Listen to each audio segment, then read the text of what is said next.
Have you ever considered that your most recent shopping spree was a screaming plea from your inner child? That's right.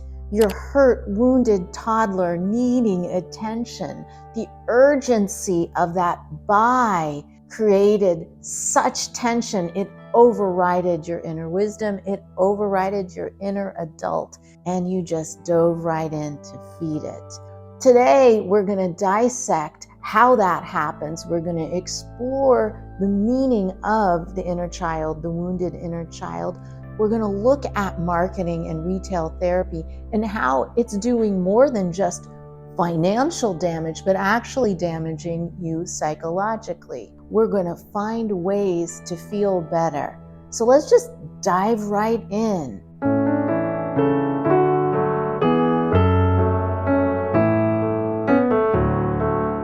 The concept of inner child was developed in the mind of Carl Jung.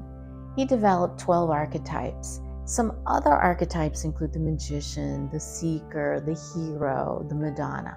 But we're going to stick with the divine child.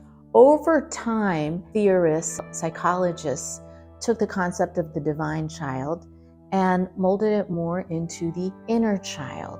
So the inner child is that part of us that is joyful, that is spontaneous, that is creative, that is sparky, and it's a lot of fun. But you can see that over-romanticization or overindulgence of that inner child can lead to it getting a little impetuous, getting a little wild, getting a little out of control. So there's that tendency. But with this inner child, we also need to know how to nurture it, how to protect it, how to care for it, and how to feel it authentically, because the inner child has very, very strong feelings.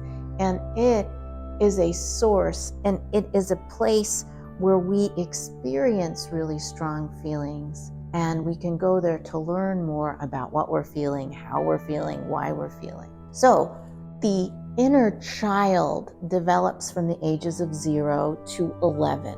This is a time when we, in real life, are super dependent on our environment. Our caretakers, our teachers, our parents, our siblings, how we're fed, how we're nurtured, what we watch on TV. The basis of your inner child when you grow up is really kind of at the mercy of your environment. So that being said, there is a scale called the Childhood Adverse Experiences Scale. And it's the adverse experiences that you experience during childhood. And about 70% of people have experienced at least one event. So we know that there's probably a wound in most everybody. Whether it's explored, whether it's healed, whether we go to therapy to work on it, remains to be seen. But there is this vulnerability in all of us. I'd like to tell you a story about inner child work. It involves one of my clients. We've been noticing in therapy that this person had really strong, intense feelings every August. In August, this rage, this anger, this shame, this guilt, this worry would just take over, despite things being okay in life, despite a good job, despite getting good sleep even. This person would notice a real emotional dysregulation, especially after passing a shopping mall on the way to work. So what would happen is they just start getting down on themselves and saying, "You're just nothing. Why do you even try? What's the point? Everybody is stupid anyway." So this would go on despite life being pretty okay. So you could say that this was a trigger. August was a trigger, and passing this shopping mall. We took the time to talk about why and what August means and what happens in August. And the person had some memories and with these strong feelings. So when we explored the memories and the feelings, we got to this place where the client was really young, and every August, moms took their kids to get new shoes. And it was a really big deal. You know, what tennis shoe was out, what new style of penny loafers was out. It was a really big deal at this kid's school. However, the kid's mom was not able to take them shoe shopping because they had issues with alcohol and were basically unavailable in August to help this child get school supplies and especially get shoes.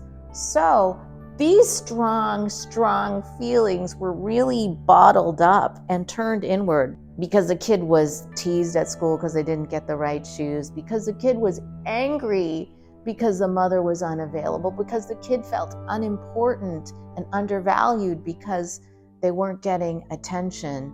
Nobody could fill that need. Over time, the kid, like we all do, suppress these memories, but the feelings stay and can be triggered, right?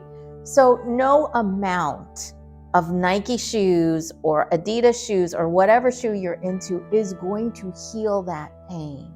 What actually is feeling it. And sometimes we need guidance on what these strong feelings are, where they come from, and actual help on how to cope with them. Marketing through the disguise of retail therapy is the needy, hungry, greedy beast that preys on these childhood wounds. I'm going to say that again. It preys on our childhood wounds. All of us have been through something, some part of us that feels neglected or hurt. And it's nothing to feel ashamed of. It's something to nurture and take care of. However, not through retail therapy.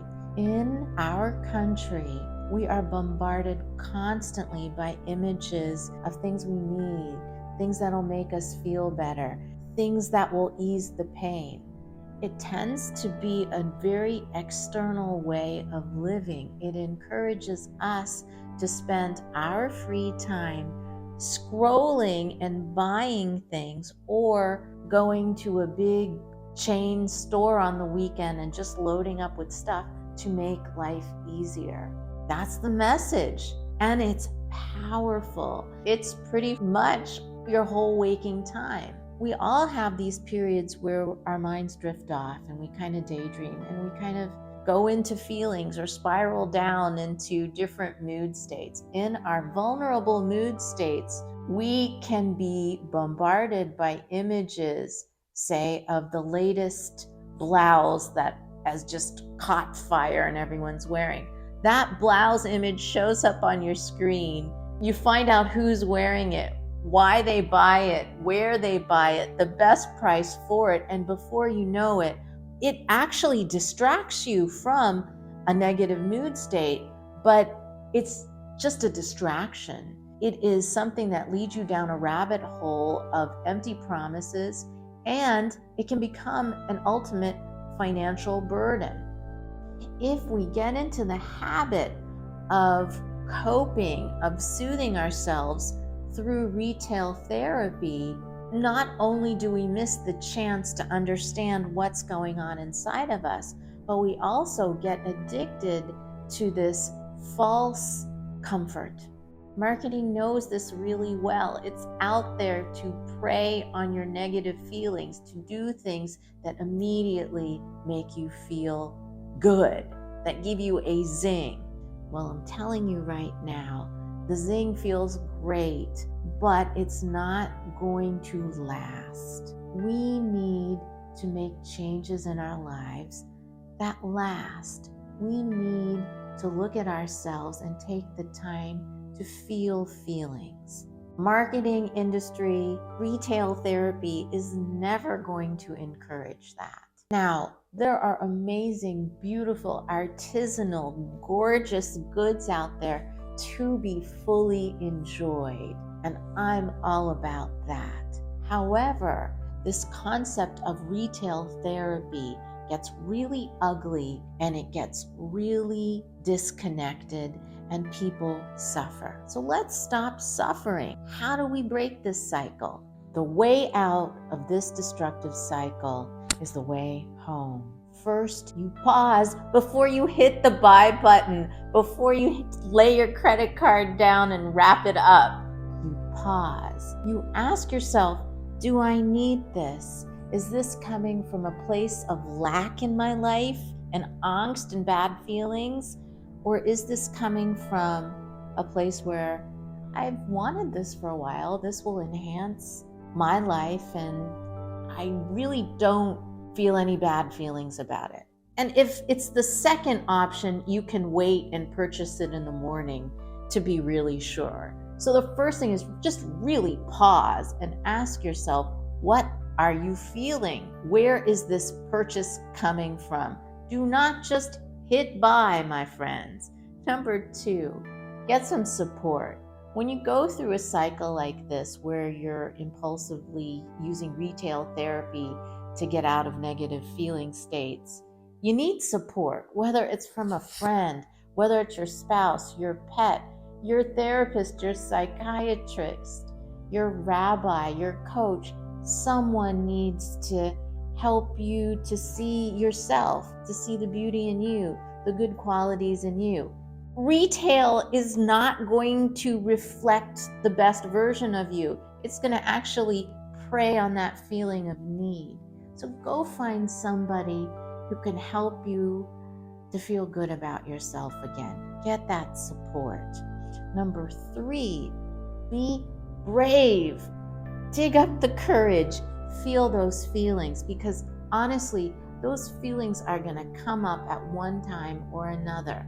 We can just suppress them, slap on another layer of life, slap on another layer of dissociation, get ourselves into trouble one more time, or we can just get some support and face those feelings. Once we look at ourselves, look at our behaviors, look at some of the things that make us feel crummy, lousy, or sad, we can develop more compassion for ourselves. We can be nicer to ourselves. We can prevent this from happening in the future. And this is a practice, this is a process, and it is long lasting.